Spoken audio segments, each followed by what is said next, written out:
आदाब नाजरीन, मैं मोहम्मद दस्तगीर, आप देख रहे हैं TSN न्यूज़। अस्सलामु अलैकुम वरहमतुल्लाहि वबरकातुहू। मेरा नाम हबीब सुहेल अल-आइदरूस है। मैं इतवार के रोज़ बाद नमाज ज़ोहर अपने दादा की दरगाह ज़ियारत के लिए गया था, ख़ित्ते सालिहीन नामपल्ली। दौरान ज़ियारत पीछे से हबीब मोहम्मद नामी एक शख्स जो साकिन फ़तेह दरवाज़ा के साकिन हैं, वो पीछे से दरगाह में आने के अब उनके साथ में 3 से 4 अफराद थे, जिनके नाम भी मैं पुलिस को लिखा चुका हूँ। उन्होंने मुझसे गैर ज़रूरी तौर पर बहस शुरू की और बस मैंने उनको मुख्तसर से जवाब के साथ में जब उनकी बहस को काटना चाहा, तो उसके बाद में उन्होंने मुझ पर हमला किया और जानलेवा हमला कर रहे थे और बार बार ये बोल रहे थे कि अब तुमको कौन बचाएगा, क्योंकि उस वक्त दरगाह में कोई था भी नहीं।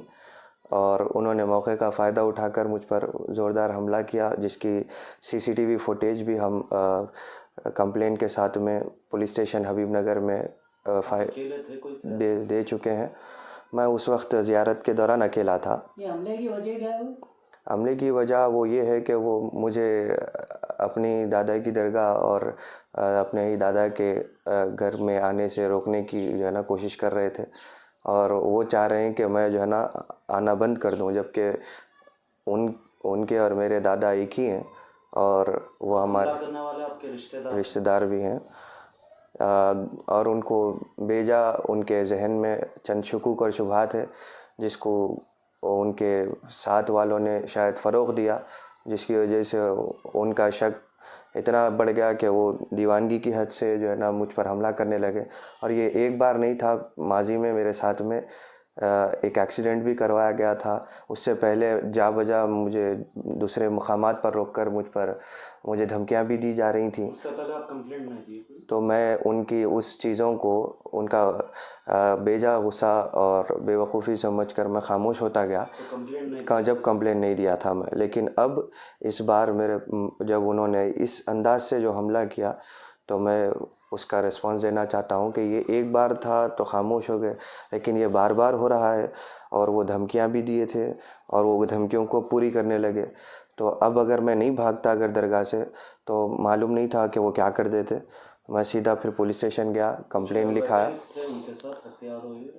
मुमकिन है जब वो मेरे पीछे भाग कर आ रहे थे, उनके हाथ में कुछ हथियार भी था, लेकिन मैं चूँकि अपनी जान बचाने की उसमें था, मैं ज़्यादा कुछ मैं उस बारे में गौर नहीं कर सका। पुलिस स्टेशन में आप कब दिए कंप्लेंट? पुलिस स्टेशन में मैं उसी दिन कंप्लेंट कर चुका था, जिसका FIR कॉपी मेरे को पहुंच गया।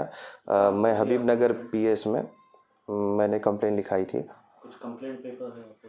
कंप्लेंट पेपर की PDF है मेरे पास। तो ये कंप्लेंट का FIR कॉपी है और साथ में CCTV फुटेज भी है, जो हम अटैच कर चुके थे सबमिशन के दौरान। तो मैं ये समझता हूँ कि उनका हमला यहाँ पर रुकेगा नहीं, बल्कि मुमकिन है कि मुस्तक़बिल में वो मेरे ऊपर और भी जानलेवा हमला कर सकते हैं, या कोई और भी किस्म के, या वो ख़ुद करेंगे या किसी और से भी करवा सकते हैं। उनके साथ में और चंद अफराद हैं, और उस दौरान नाम लेना चाहेंगे? जी, उनका नाम हबीब मोहम्मद है, मैं बता चुका था। उनके साथ वाले और कौन थे? उनके साथ में एक उनका मददगार जो हमेशा उनके पास काम करता है, हुसैन शरीफ नाम का, एक सलीम नाम का, और एक शख्स था नकाबपोश। बाद में मैं मालूमात किया तो मालूम हुआ कि वो सूडान से कोई आया हुआ एक आमिल है। पता नहीं, अल्लाह, पता नहीं ये कहाँ रहते हैं। मैं इन तमाम के तो एड्रेस नहीं जानता, क्योंकि मेरे उनसे कोई ताल्लुक़ात नहीं है। अलबत्ता कंप्लेंट लेके आप ये लोग अक्सर हबीब मोहम्मद के साथ, पुलिस ने फ़ौरन उस पर एक्शन करते हुए उनको कॉल करी थी। वो आते बोल के बताए थे पुलिस को, लेकिन पुलिस के सामने अपीयर नहीं हुए। और मैं ख़ुद पुलिस स्टेशन में काफ़ी देर तक बैठा हुआ था, क्योंकि वो सब कार्रवाई चल रही थी। और जब तक भी वो अपीयर नहीं हुए और पुलिस एक्शन लेते हुए उनके घर पे जवानों को भेजी थी, और मालूम ये हुआ कि वो लॉक डाल के भागे हुए थे। उसके बाद से पुलिस कल भी गई थी उनके पास में, उनके घर पे कल भी लॉक था। तो फरार है लोग? तो वो फ़रार हैं। और हमले में आपको कुछ इंटरनल इंजर्ड हुआ? मेरे को ऐसा कुछ?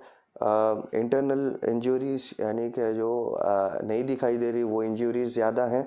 यहाँ पर ज़ख़म थे जिसको मैं बिल्कुल 2 दिन से से कराया? जी मैं पूरा मेडिकल भी मेरा जब भी पुलिस वाले कराए थे। और ये पार्ट पूरा चूँकि असल यहीं से उन्होंने हाथ उठाए थे और घूंसे मारे पेट में, और वीडियो में भी है वो घूंसे पेट में भी मारे, घुटने से मार रहे थे और लिटा के मारने की कोशिश चल रही थी, तो वगैरह वगैरह ये हमला चला। मैं हुकूमत तेलंगाना से दरख्वास्त करना चाह रहा हूँ कि वो मुस्तकबिल में भी अगर मुझ पर कोई हमला होता है तो वो इससे मेरी मुहाफ़िज़त के लिए सिक्योरिटी फ़राहम करें, क्योंकि मुहाफ़िज़त यकीनन अल्लाह के हाथ है, लेकिन तदबीर हम